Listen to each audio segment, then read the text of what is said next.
Hello, my wonderful, beautiful friends, guys. Welcome back to r/EntitledPeople, where people truly believe it's all about them and they can do what they want when they want. And in today's episode, it's all about horrible parents, guys, who think they know best. We've got kids body checking service dogs, Karens harassing people in public, and Opie tells a story where this smug Karen puts her kids' lives in danger and she regrets it big time. I hope you enjoy the stories, don't shake your heads too hard, and as always, you can send or link your post to this email right here. Let's dive in. So here's a bit of backstory. I live in the UK, and a close friend of mine was adopted by a lovely old couple who also adopted a girl who had been blinded.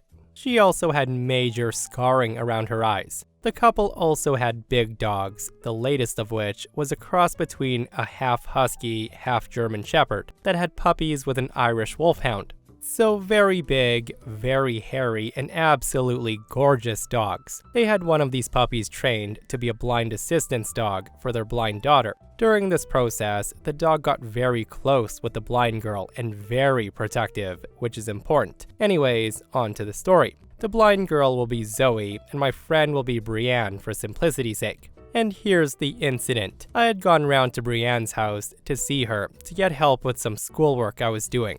After finishing the work, me, Brienne, and Zoe decide to go for a walk and take Echo, the assistance dog, with us to give him his daily exercise. As this would involve going outside, Zoe puts on a headscarf and very large dark sunglasses to hide her scars, as well as taking her white cane. Together, we walk to a nearby park/playing field, and we let Echo off the lead to let him run around. After about 20 minutes, we notice a woman and her son come to the field. That's when I call Echo over and I put his lead back on him, and also put his service vest on, which is a high visibility vest that says "Service Dog, Do Not Pet" written in big letters on both sides. It's obvious he's working. Echo, being very well trained, immediately went into service dog mode and was helping Zoe navigate around the field. We went and sat on some benches outside the play area, about 10 meters away from the woman who we'll call Karen from this point on. Echo sits down about 2 meters away directly in front of our bench. We're just chilling and chatting when out of nowhere we hear squealing and running footsteps. Of course, Karen's son had seen Echo. Before we could react, the kid had sprinted over and charges straight into Echo, grabbing him in a bear hug and wouldn't let go.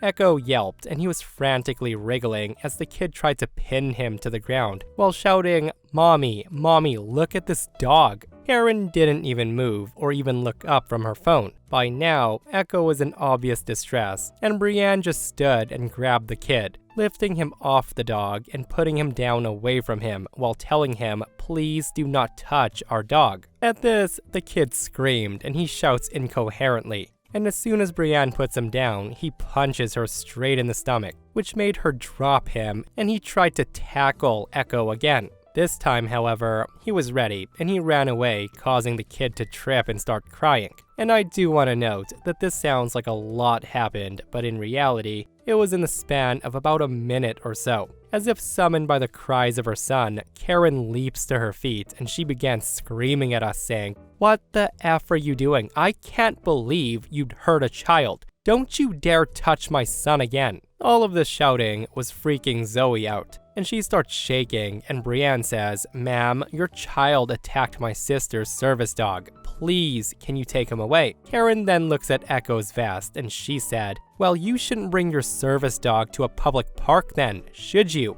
Unfortunately, Zoe chooses this moment to speak. She says, "Guys, can we get out of here?" And this is where it gets worse. As soon as Karen saw Zoe's headscarf and glasses, she launches into a tirade about disrespect and terrorists, and she says, "Look at me when I'm talking to you." She then grabbed Zoe's headscarf and glasses. She pulled them off of her and threw them on the ground, and two things happened nearly instantly. Karen began screaming in horror at the scars on Zoe's face, and the kid launches himself at Echo again, tackling this poor dog. This time, Echo just snapped. He had been attacked and hurt, and now his child was being threatened. He gets up, standing in front of Zoe, showing his teeth and barking. Still screaming, Karen pulls out her phone and she calls the police while dragging her child away. And she's yelling at us saying, "You're all going to jail for bringing that into a public place and having it attack my son." Zoe was understandably traumatized, so we rang my friend's father to come and help us. The father and the police arrive at the same time. Father came over to talk, and the police officer took Karen's statement and then came to talk to us. After talking to Brianne and the father, the police officer asked if Echo had bitten the child. We all said no, just knocked him over trying to defend us. The police officer then said that the kid had scratches all on his arms. Well, it turns out, while waiting for the police, the woman had deliberately scratched her child to make it look like the dog had bitten him. While we're being questioned, we had been taken about 5 meters away from the bench. The woman had let her kid go back to the park, and Zoe was still sitting on the bench with Echo laying next to her. The kid decides to try again, and he comes charging over to Echo. This time, however, the father steps in and told him that he can't touch the dog as he was a service dog. Well, Karen sees the father talking to her child and she flies into a rage, shouting about creepy old men always talking to kids and proceeding to spit at him.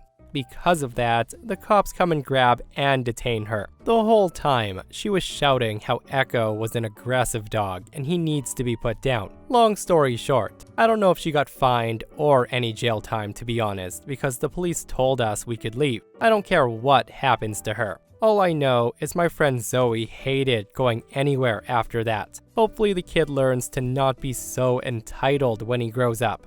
Yeah, in my opinion, as long as he's around his psycho mom, I don't have super high expectations that he'll grow up not super duper entitled. And yes, mom was a little nutso, guys, like pushing a blind person, calling them names, and on purpose scratching her own son to play victim. Oh my goodness. Like, it just terrifies me that this child is under her care. And this person says, "My cousin has a service dog, and some of the stories she tells, while not as dramatic as this one, are still mind-boggling to me. It's like there's a certain kind of person actually attracted to messing with service dogs in marked vests."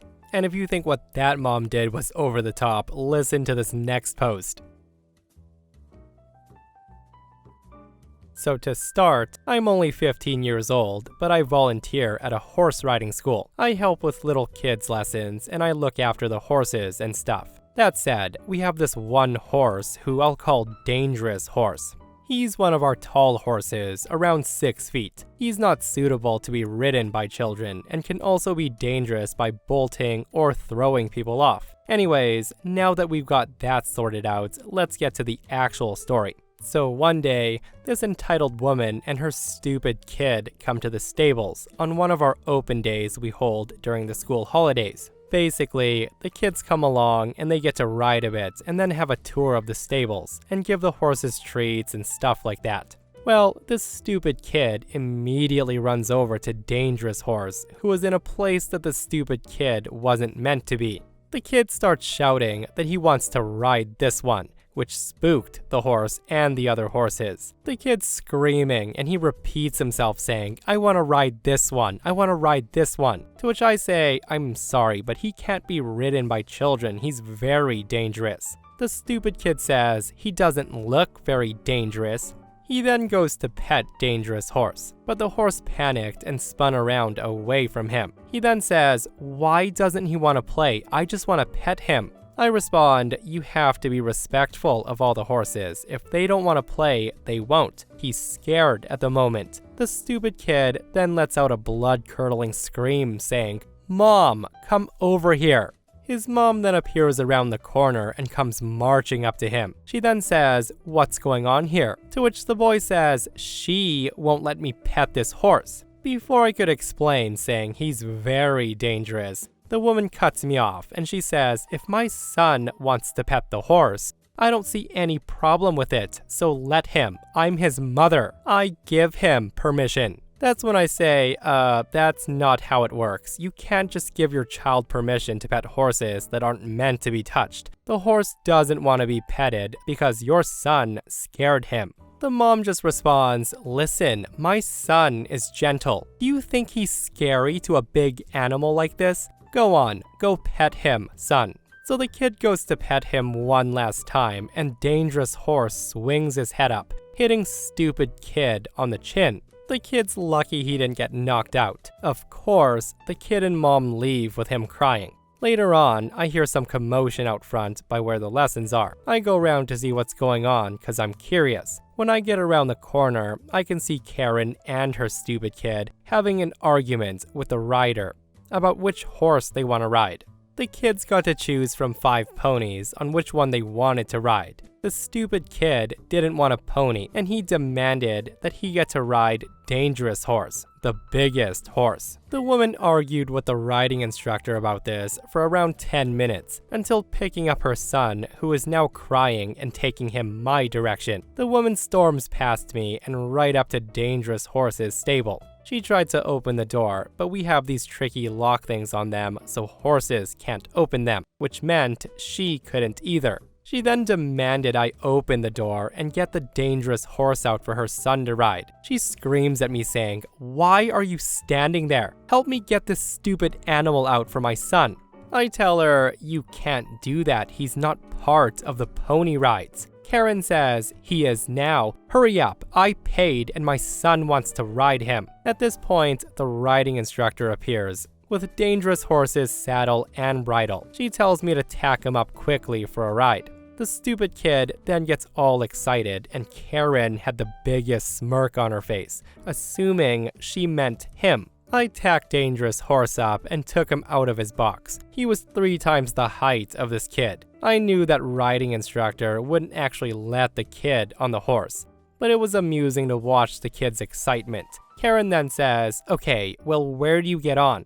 The riding instructor says out loud, "Well, we usually get on just around the corner, but you're gonna get on here." She said that looking at me, so I knew what to do. She then hands me my helmet, and Karen says, "Why are you giving that to her? My son is the one that's riding." The riding instructor then tells her, "I've told you 100 times. Your son is too small for this horse, and he's dangerous." She then helps me get on, and I ride into the arena with Dangerous Horse. I was the only one in there at the time, but Stupid Kid follows me whining, being stopped at the gate by the riding instructor. And remember when I said that Dangerous Horse liked to throw people and bolt? I meant it. As soon as we were in the arena, Dangerous Horse bolted and started bucking. It looked like a rodeo or something, and he did it for a couple of minutes. When he had stopped, I looked over to Karen, who had the most amusing look of shock on her face. It was brilliant. She then had the nerve to say, "Why were you gonna let my son on that dangerous animal? He would have died." She then grabbed her son and left. And it's safe to say, I don't think she'll be bothering us for a while. Again, gotta love how Karen tried to flip it on everyone and was like, "What? You wanted my son to ride that monster?" Like seriously, how stupid can people be? Like if someone says something is dangerous, then it's frickin' dangerous. Like I am actually terrified for that kid because if mom doesn't recognize the dangers around her son and just gives into what he wants, one day it might end in disaster. And guys, the scary thing is, some people are more willing to scream lawsuits than look after their kids properly. Here's some backstory. I'm a voluntary firefighter in a small town with a population of around 18,000 people. I only say that because we have an artificial ice rink, where the ice is created by an ammonia cooling system. And for anyone who doesn't know, ammonia is pretty bad stuff. It can cause tracheal burns, bronchial and alveolar edema, and airway destruction if inhaled. So since we knew about this, we often had training sessions with our fire department on this sports facility, practicing on how to deal with the worst case scenario. That said, this happened last summer. We received an alarm with a text that said, "Strong odor in sports facility at this location" at around 7 p.m. And to be honest, everyone that received this alarm knew exactly that a huge pile of crap just hit the fan. Since we're all voluntary firefighters, we weren't at our fire station, but we had to drive there first. We arrive at the location shortly after, and we could all smell the ammonia as soon as we left our truck. It was a bad stench that hurt your nose and immediately made you tear up. We all knew this was bad, and we were fully exposed to this hazardous stuff. Before we even get the order from our team leader, we geared up with our respiratory protection device. We realized pretty fast that we were way understaffed. Because it was the middle of the week, around 5 junior soccer teams were currently training on these sports facilities. It was somewhere around 200 kids and a few of their coaches. So we received orders from our fire chief, the guy in charge. He says, Squad 1, OP, you're in charge. Set the perimeter for inner danger area and decontamination. And to give you a bit of overview, the situational plan of the whole area includes Number 1, the green area.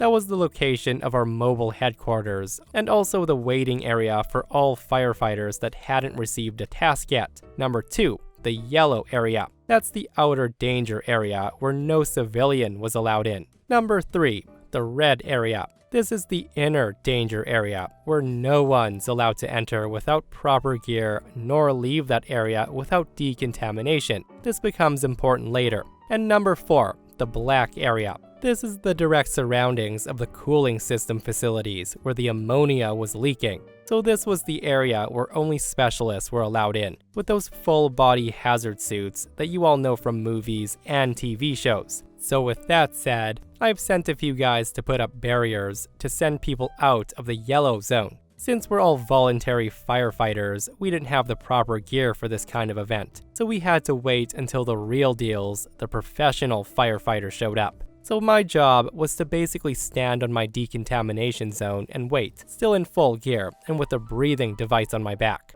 After a few minutes, the pros arrive and I help them prepare their gear. 2 of them suited up in those fancy full-body hazard suits, and after a short briefing by the chief, they walk away towards the cooling facility. A few minutes pass, and then this happened. Enter Karen with 2 of her kids. This absolute and complete Karen walked towards me, inside the black zone, which, to remind you, was where the ammonia was leaking. On her left arm was her 6-ish-year-old boy, still in full gear, coughing his lungs out, and carried on her right arm was a toddler, around 2 or 3 years old, and the child was whimpering. The Karen then says, "Ahem, excuse me," to which I respond, "Lady, what the hell are you doing?" The woman then proceeds to ask, "How long will this little training thing of yours take? I have to bring my kids home for dinner."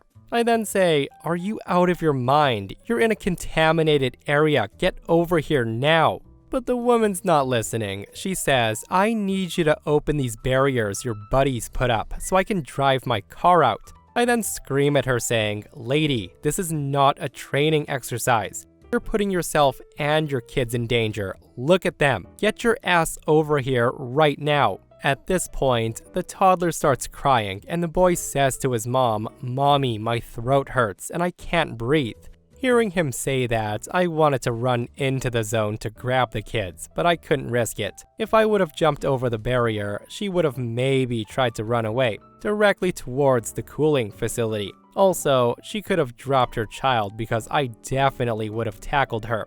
Luckily for all of us, the 2 guys that entered the facility earlier were on their way back out. They saw Karen and they stormed towards her. They grabbed the kids and Karen and they dragged them towards the decontamination zone. Of course, Karen tried to resist, screaming at them to let me go or I'll talk to the chief about you. But these pro dudes are merciless. One guy took the kids, and the other grabbed Karen by the back of her neck and pulled her towards me. She screamed and tried to kick the dude, but he was pretty unimpressed. The chief then comes running because he heard her screaming, and he says, "What the F is going on here?" That's when I say, "Oh, this woman walked past the upper barrier and she wanted to drive her car out." The chief, towards Karen, says, "Are you out of your effing mind? You just put your kids' lives in danger because of your stupid car." The Karen was shrieking at this point, and she says, well, he wouldn't open the barrier and the other guy attacked me. He grabbed me really hard by the back of the neck and he starts shoving me really hard.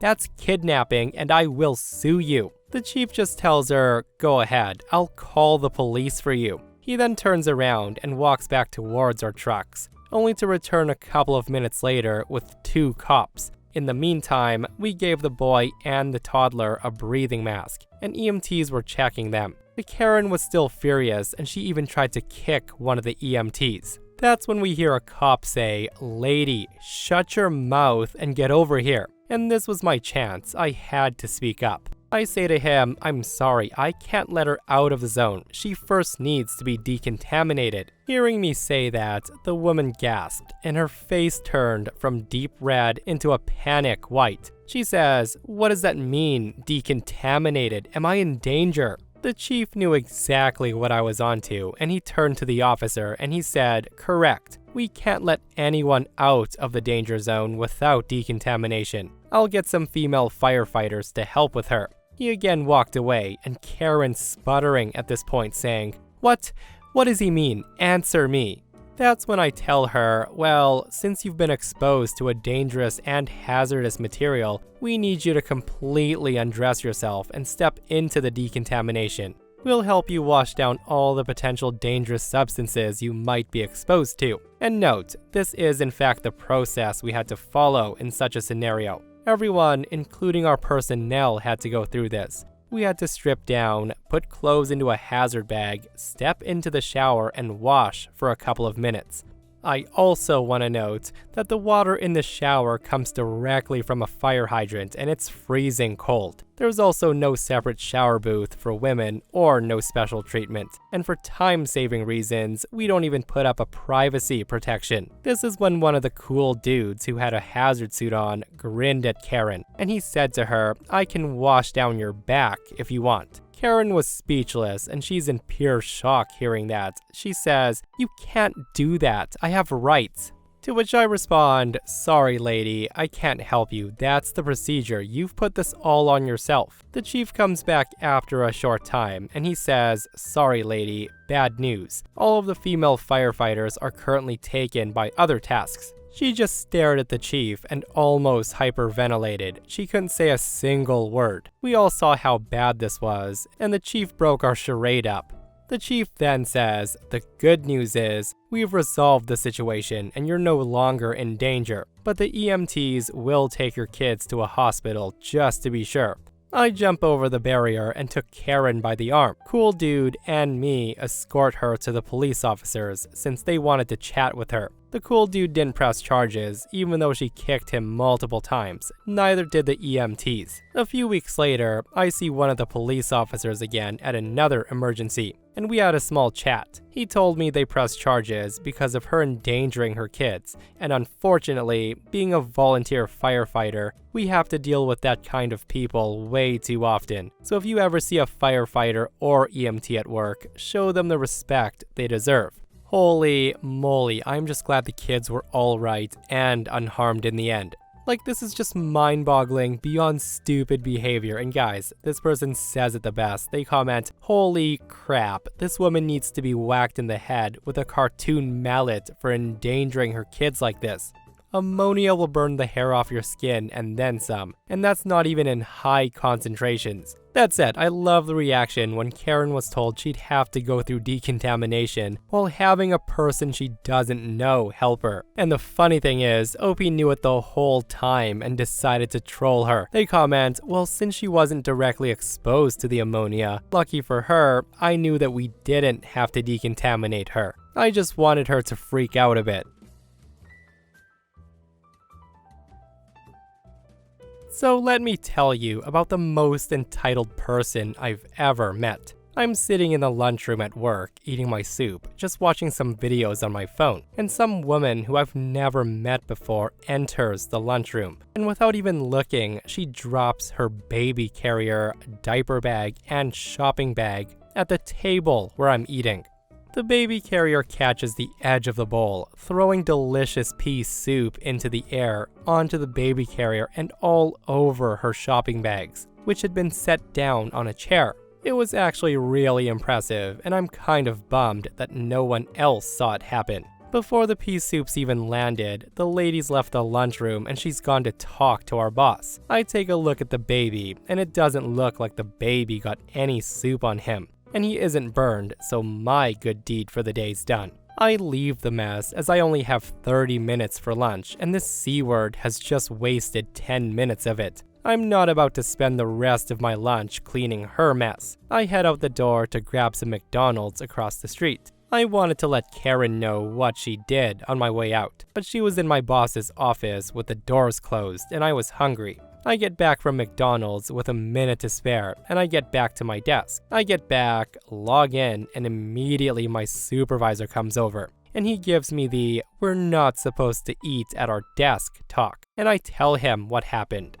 He then walks over to the lunchroom and he peeks inside. He chuckles a bit and then turns back to me and says, "Enjoy your lunch." Once I'm about halfway through my McChicken, my supervisor tells me to go to the boss's office, so I do. My boss and a very pissed off woman are sitting there. My boss asked why I dumped my soup all over her things. I respond, "I didn't." He then says, "Weren't you the one eating pea soup in the lunchroom?" I say, "Yes." He then says, "So how did her stuff get covered in pea soup?" To which I respond, "Well, I was sitting down eating and she walked in. She then dropped the baby carrier on my food while I was eating it. The soup went everywhere, and I wasn't about to spend the rest of my lunch cleaning it or go the rest of my day without eating because some person whom I've never met is throwing babies around the lunchroom." So I went across the street and I bought another lunch. Hearing me say that, the woman gets shrill.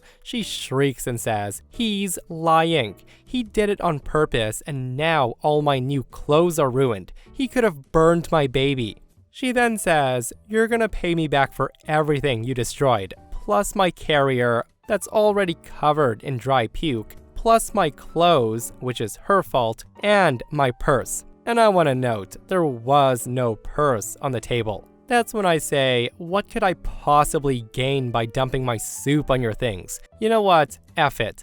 I then look at my boss and say, "Just go look under the baby carrier." He then says, "What's under the baby carrier?" I respond, "Proof that she's lying." The woman then gives me the most confused look I've ever seen someone make. It was a combination of "what are you talking about" and "why are you doing this to me?" I think she actually thought I did damage her stuff on purpose, and she couldn't believe that she could have done something so stupid. Which is funny, because there's been an unsupervised infant in the lunchroom for 30 minutes now. The woman chases after my boss, and I'm following right behind them. When we get to the lunchroom, a small crowd has gathered around the baby, and the boss asked everyone to clear out. The boss didn't even have to move the carrier. Sure enough, under the carrier, half sticking out, they find the paper towel I put down as a placemat, the plastic utensils I set out, the plate under my bowl, and the baggie of saltines I brought from home. My boss sighs and says,